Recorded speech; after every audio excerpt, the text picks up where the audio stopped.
They say the VKB Gladiator NXT Evo might be the first and last stick you buy. It's durable, thoughtfully engineered, and doesn't break the bank. VKB sent me over a review sample 2 months ago without any conditions attached. I've put the grip and base through a lot of testing ever since. Here's my assessment.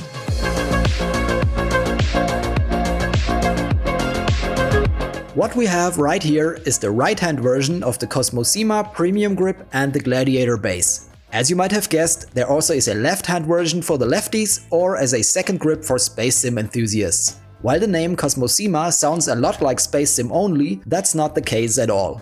It actually is a jack of all trades and fits the role of a universal stick perfectly. Let's check what's on the grip and base and then compare it to the standard version. On the front of the Premium Grip you find a 2-stage trigger, a button, and a so-called rapid-fire trigger. I'll explain later. On the back are a mini stick, 3 pushable 4-way hats, and another button.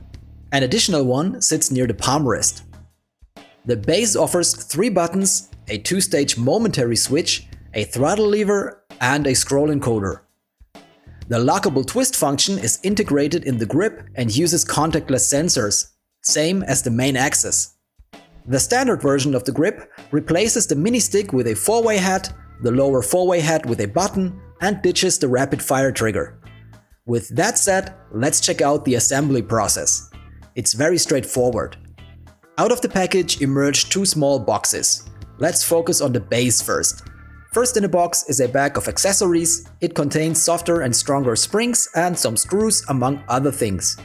It's followed by a plastic tube, a USB cable, and the base itself.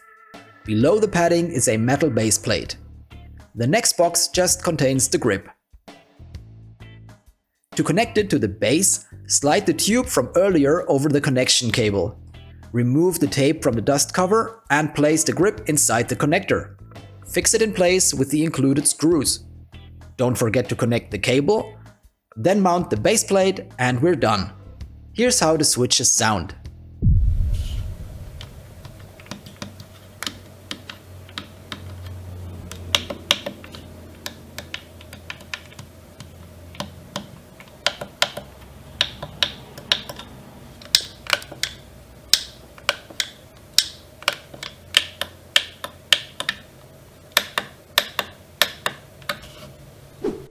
The buttons and hats feel snappy and high quality. Travel range of the hats is a bit long for my taste though. The rotaries on the base, especially the scroll encoder, feel almost therapeutic as you adjust them.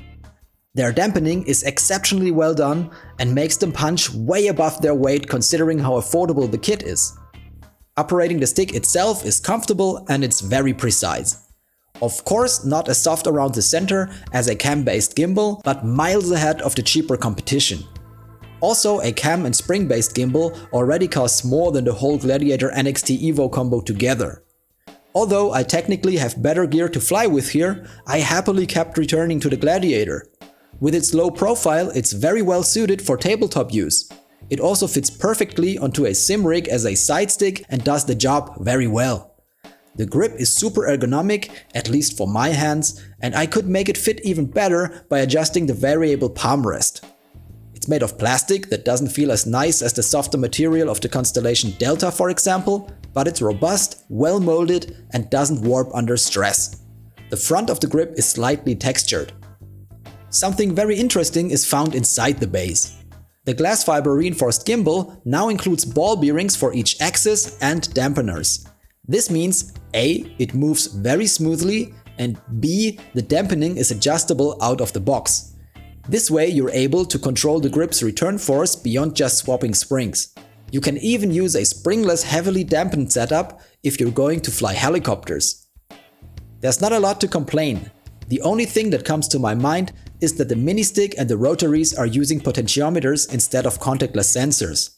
According to VKB, they are of high quality though and very rarely fail. What in conclusion stands out in the end is the following. The Gladiator kit offers extreme value for the money. The gimbal is more durable and precise than the one of the pricier Thrustmaster Warthog, for example. The grip also offers more control options and better switches. If you look further down the price range, Everything currently available, starting with the Turtle Beach Velocity 1, degrades quickly in terms of quality compared to the Gladiator. Far more significant than the price difference suggests. Added value comes from the well thought out rapid fire trigger, which can be pressed in both directions. On top of that, the 2-stage trigger gives different haptic and acoustic feedback on each stage, so you always know which one is currently active. Very handy for machine guns and cannons or different brake stages in general aviation. The controls on the base offer all the basics you need for general aviation to control, for example, flaps, thrust, and prop pitch conveniently. Nothing on the grip and base will limit your flight performance in any way. It's all up to you and your skills. At least not until you're at a certain point where you're able to squeeze out the last 10 to 15% of a high-end solution. I mainly flew FS 2020, Star Citizen and IL-2 with it and never once felt the need for a more expensive stick. Except perhaps for the grip's feel. I just love the powdered aluminum of the F-16EX, for example. This all together makes the VKB Gladiator NXT Evo the absolute standard of universal flight controllers.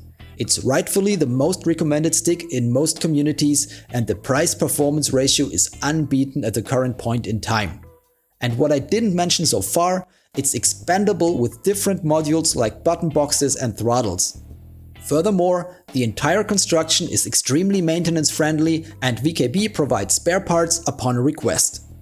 If you're on the lookout for a matching throttle, check out my VKB Stack Standard review here or the Winwing Orion 2 video there. Or the tons of other stuff on the topic on my channel. Thanks for stopping by, fly safe and see you soon.